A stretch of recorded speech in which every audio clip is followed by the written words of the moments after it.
బీకేపీఎల్డీ న్యూస్కి స్వాగతం. మాదిగ మహామేళాను జయప్రదం చేయండి.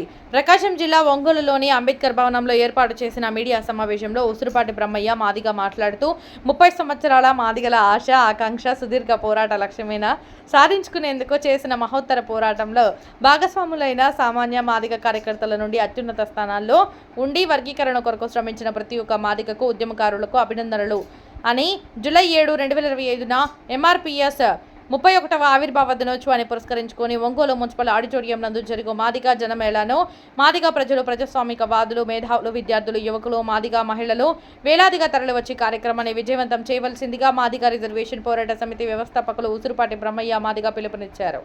అలాగే సోమవారం మధ్యాహ్నం 3 గంటలకు హెచ్సిఎం కాలేజ్ దగ్గర నుండి మున్సిపల్ ఆడిటోరియం వరకు భారీ స్థాయిలో ర్యాలీ నిర్వహిస్తామని, ప్రకాశం జిల్లా మాదిగ సోదరులందరూ ర్యాలీలో పాల్గొని జయప్రదం చేయాలని ఉసురుపాటి బ్రహ్మయ్య మాదిగ తెలియజేశారు. ఈ కార్యక్రమంలో ఎంఆర్పీఎస్ రాష్ట్ర వ్యవస్థాపక అధ్యక్షులు ఉసురుపాటి బ్రహ్మయ్య మాదిగ, ఎంఆర్పీఎస్ ప్రకాశం జిల్లా అధ్యక్షులు రావినూతల కోటి మాదిగ, దళిత హక్కుల సాధన సమితి అధ్యక్షులు ముప్పవరపు గోపి, ఎంఆర్పీఎస్ కొండేపి నియోజకవర్గ ఇన్ఛార్జి రేణమాల మాధవ మాదిగ, ఎంఆర్పీఎస్ ఎస్ఎన్ పాడు నియోజకవర్గ ఇన్ఛార్జ్ జండాజుపల్లి బాలరాజు మాదిగ, జాషువా సాహిత్య సాంస్కృతిక సేవా సంఘం సమితి కార్యదర్శి ఎంలూరి రవి, ఎంఆర్పీఎస్ టౌన్ నాయకులు వైదిపోగు సుధాకర్ మాదిగ, ఎంఆర్పీఎస్ టౌన్ నాయకులు పెద్దపూడి ఆహాదీన్ మాదిగ, గొప్పవరకు రమేష్ మాదిగ, ఒంగోలు ఎంఆర్పీఎస్ లీగల్ సెల్ ముప్పవరపు నవీన్ మాదిగ, అహ్మదపాకు పౌలు మాదిగ, జండాజుపల్లి దేవ సహాయం తదితరులు పాల్గొన్నారు. మాదిగ రిజర్వేషన్ పోరాట సమితి జయప్రదం చేయండి. జూలై 7న ఒంగోలు జరుగు మాదిగ మహామేళాను జయప్రదం చేయండి. జూలై 7న ఒంగోలు జరుగు మాదిగ మహామేళాను జయప్రదం చేయండి. జూలై 7న ఒంగోలు జరుగు మాదిగ మహామేళాను జిల్లాలి మాదిగ రిజర్వేషన్ పోరాట సమితి మాదిగ మహామేళాను జయప్రదం చేయండి. జూలై 7కి ఎంఆర్పీఎస్ ఉద్యమం ఏర్పడి 31 సంవత్సరాలు అవుతున్న సందర్భాన్ని గుర్తు చేస్తున్నాం. 1994 జూలై 7న మన జిల్లా నాగులపల్లిపాడు మండలం ఈదుముడి గ్రామంలో మాదిగ రిజర్వేషన్ పోరాట సమితి ఎస్సీ రిజర్వేషన్లను ఏబిసిడిగా వర్గీకరించాలని ఏర్పడి 30 ఏండ్ల సుదీర్ఘ పోరాటం తర్వాత ఈరోజు 2 తెలుగు రాష్ట్రాల్లో ఎస్సీ వర్గీకరణ అమలవుతున్న సందర్భంలో ఎంఆర్పీఎస్ 31వ ఆవిర్భావ దినోత్సవాన్ని పురస్కరించుకొని 2 రాష్ట్ర ప్రభుత్వాలకి ధన్యవాదాలు తెలియజేసుకుంటూ మాదిగ మహామేళా పేరుతో సభ నిర్వహిస్తూ ఉన్నాం. ఈ సభను జయప్రదం చేయడం కోసం రాష్ట్రంలో ఉండబడినటువంటి ప్రధాన నాయకత్వం మరియు ఎంఆర్పీఎస్ ఉద్యమానికి అండదండలు అందించినటువంటి శ్రేయోభిలాషులు, ప్రజాస్వామికవాదులు, మానవతావాదులు, మేధావులందరూ కూడా కార్యక్రమంలో పాల్గొని జయప్రదం చేయాలని చెప్పని కోరుతూ ఉన్నాం. అదేవిధంగా 30 ఏండ్ల పోరాటంలో 94లో ఎంఆర్పీఎస్ ఉద్యమం ఏర్పడితే ఈనాడు ఆంధ్రప్రదేశ్లో ఉండబడినటువంటి ముఖ్యమంత్రి నారా చంద్రబాబు నాయుడు గారే ఆనాడు ముఖ్యమంత్రిగా ఉండి వర్గీకరణ అంశాన్ని పరిష్కరించడంలో చొరవ చూపడం జరిగింది. అయితే 97లోనే జీవో నెంబర్ 68, 69 పేరు మీద ఎస్సీ వర్గీకరణ జీవోని తీసుకురావడం, మా సోదరులు హైకోర్టును ఆశ్రయించడం, హైకోర్టులో రద్దు చేయడం, మరలా తిరిగి చంద్రబాబు నాయుడు గారు ఎస్సీ వర్గీకరణ అంశాన్ని పరిష్కరించాలనే దృక్పథంతో గవర్నర్ ఆర్డినెన్స్ వేసి ఆ ఆర్డినెన్స్కి రాష్ట్రపతి ఆమోదం ద్వారా ఎస్సీ వర్గీకరణ 1999 నుండి 2004 వరకు అమలు జరగడానికి కారణమైన విషయాన్ని కూడా మేము గుర్తు చేస్తూ ఉన్నాం. అయితే 2004 సంవత్సరంలో మా సోదరులు ఇక్కడ హైకోర్టుకు వెళ్ళిన విధంగానే ఈవీ చిన్నయ్య అనేటువంటి మా సోదరుడు సుప్రీంకోర్టుకు వెళ్ళడం, సుప్రీంకోర్టు కూడా 2004 నవంబర్ 5న ఎస్సీలో కానీ ఎస్టీలో కానీ కొన్ని కులాలను కలపాలన్నా తీసేయాలన్న అధికారం రాష్ట్రాలకు లేదని, అది పార్లమెంట్ ద్వారా చట్టం చేయాలని 341 ఆర్టికల్ను ఉదహరిస్తూ ఆనాడు ఎస్సీ వర్గీకరణ రద్దు చేయడం జరిగింది. 2004 నుంచి దాదాపు 2024 వరకు, అంటే 2 దశాబ్దాల పాటు మాదిగలు కూడా మాదిగ ఉద్యమానికి నాయకత్వం ఇస్తున్నటువంటి నాయకత్వం నేల విడిసి సాము చేసిన విధంగా పార్లమెంటులో చట్టం చేయాలనే పేరు మీద దాదాపు 20 సంవత్సరాల పాటు పోరాటం చేయడం జరిగింది.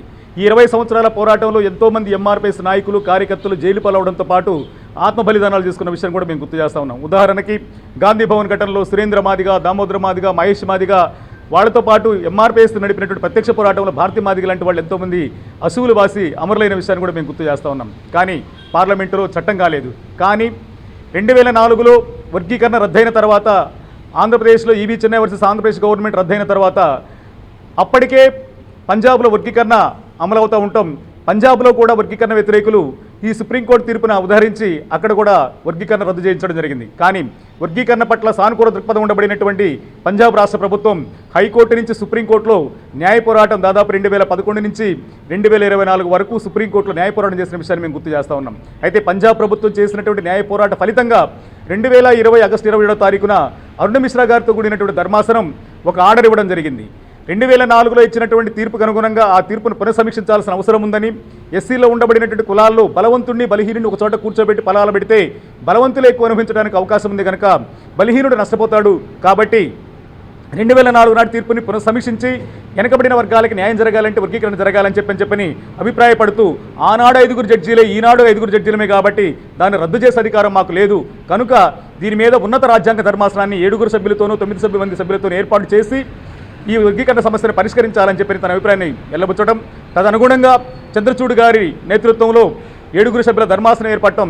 ఆ 7 సభ్యుల ధర్మాసనం సుదీర్ఘంగా 340 నాటికలతో పాటు భారత రాజ్యాంగంలో దళితులకు కల్పించిన హక్కులన్నిటి మీద కూడా అధ్యయనం చేసి ఏ ఒక్క కులానికి అన్యాయం జరగొద్దు, అన్ని కులాలకు సమాన న్యాయం జరగాలని చెప్పని ఆశించినటువంటి సుప్రీంకోర్టు 2023 ఆగస్టు 21న 2024 ఆగస్టు 21న ఎస్సీ వర్గీకరణ రాష్ట్రాలే అమలు చేసుకోవచ్చని తీర్పిచ్చిన నేపథ్యాన్ని మేము గుర్తు చేస్తూ ఉన్నాం.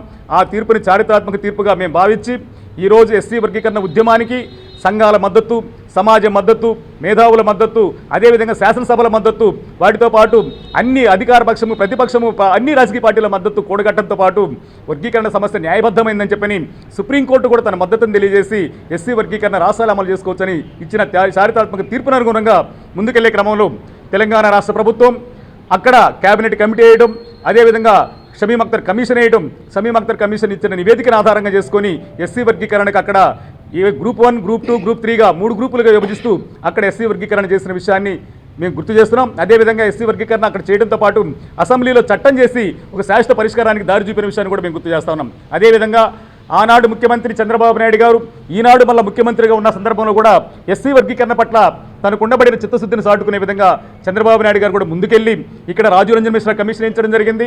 ఆ కమిషన్ ఇచ్చినటువంటి నివేదిక ఆధారంగా గ్రూప్ 1, గ్రూప్ 2, గ్రూప్ 3గా ఇక్కడ కూడా వర్గీకరించడం జరిగింది. కానీ తెలంగాణలో చట్టం జరిగింది, ఆంధ్రప్రదేశ్లో ఆర్డినెన్స్ జరిగింది. ఆర్డినెన్స్ అయినా వర్గీకరణ అమలు జరగడానికి కారణమైంది కనుక ఈరోజు ఎస్సీ వర్గీకరణ అమలు చేయడంలో 2 రాష్ట్ర ప్రభుత్వాలు ముందు వరుసలో ఉన్న సందర్భంలో ఆ ప్రభుత్వాలకు ధన్యవాదాలు తెలియజేసుకుంటూ ముందుకెళ్లే క్రమంలో ఈరోజు ఆంధ్రప్రదేశ్ రాష్ట్ర ప్రభుత్వం కూడా తెలంగాణ ప్రభుత్వం మాదిరిగానే ఆర్డినెన్స్ కాకుండా చట్టం చేయాలని, రోస్టర్ విధానంలో ఉండబడినటువంటి మార్పులను సరిచేయాలని చెప్పని రాష్ట్ర ప్రభుత్వానికి విజ్ఞప్తి చేస్తూ 2 రాష్ట్ర ప్రభుత్వాలకు ధన్యవాదాలు తెలియజేస్తూ ఈ మాదిగ మహామేళ కార్యక్రమాన్ని నిర్వహిస్తూ ఉన్నాం. ఈ కార్యక్రమాన్ని జయప్రదం చేయాల్సిందిగా సవినయంగా విజ్ఞప్తి చేస్తూ ఉన్నాం. అదేవిధంగా 30 ఏళ్ల ఎంఆర్పీఎస్ ఉద్యమ పోరాటం ఒకనాడు బాబాసాహెబ్ అంబేద్కర్ స్ఫూర్తితో బోధించు సమీకరించు పోరాడు నినాదంతో ఉద్యమం మొదలైంది. ఆ ఉద్యమం మొదలైన సందర్భంలో ఎంఆర్పీఎస్ ఉద్యమంగా తన స్లోగన్గా ఆత్మగౌరవం, హక్కులు, రాజ్యాధికారమైనటువంటి నినాదంతో ముందుకొచ్చాం. ఈరోజు 30 ఏళ్ల పోరాటం తర్వాత మాదిగలు ఆత్మగౌరవం సాధించుకున్న సంగతి కనపడతా ఉంది. మాదిగని చెప్పుకునే ధైర్యంగా ఆత్మగౌరవాన్ని ప్రకటిస్తూ ఉన్నాం. అదేవిధంగా 2 రాష్ట్ర ప్రభుత్వాలు సుప్రీంకోర్టు తీర్పు నేపథ్యమా అని 2 రాష్ట్ర ప్రభుత్వాలు కూడా ఎస్సీ వర్గీకరణని అమలు చేస్తున్న సందర్భంలో ఒక హక్కులు కూడా మనం సాధించుకోబడిన సందర్భం కనబడుతున్న సందర్భంలో భవిష్యత్తులో ఆత్మగౌరవం, హక్కులు సాధించుకోబడినటువంటి జాతి ఈ సమాజానికి దిక్సూసిగా మారి బాబాసాహెబ్ అంబేద్కర్ భావజాలాన్ని పుణికిపుచ్చుకొని అంబేద్కర్ ఏదైతే కోరుకోబడ్డాడో ఈ రాష్ట్రంలో ఈ దేశంలో దళితులకి రాజ్యాధికారమే మాసరికి, రాజ్యాధికారం వస్తేనే అందరూ అభివృద్ధి చెందడానికి అని చెప్పి ఆశపడుతున్నటువంటి అంబేద్కర్ గారి ఆశలని, కళల్ని సాకారం చేయడం కోసం 30 ఏళ్ల మన పోరాటాన్ని అంబేద్కర్ వాదం వైపు తీసుకెళ్తూ మనువాదం వైపు నుంచి కాకుండా 30 ఏళ్ల పోరాటంలో మనం అంబేద్కర్ వాదులమా మనువాదులమా అని చెప్పని ఈ సమాజం తేల్చుకునే పరిస్థితికి వచ్చాం కనుక బాబాసాహెబ్ అంబేద్కర్ వాదులుగా ముందుకెళ్లాలని, ఆ అంబేద్కర్ వాదాన్ని మునిగిపుచ్చుకొని మరింత అంబేద్కర్ భావజాలంతో ఈ సమాజానికి చేరువవ్వాలని చెప్పని భావిస్తూ ఈ మాదిగ మహామేళ కార్యక్రమాన్ని మేము నిర్వహిస్తూ ఉన్నాం. ఈ మాదిగ మేళ మహా కార్యక్రమాన్ని జయప్రదం చేయడం కోసం, మహాసభను జయప్రదం చేయడం కోసం ఈ జిల్లాలో ఉండబడినటువంటి మాదిగ ప్రజలు, యువకులు, విద్యార్థులు, మహిళలు, ప్రజాస్వామికవాదులు, మేధావులతో పాటు ఈ రాష్ట్రంలో ఉండబడినటువంటి మా సమాజం మొత్తం కూడా కార్యక్రమాలను హాజరై జయప్రదం చేయవలసిందిగా పిలుపునిస్తున్నాం.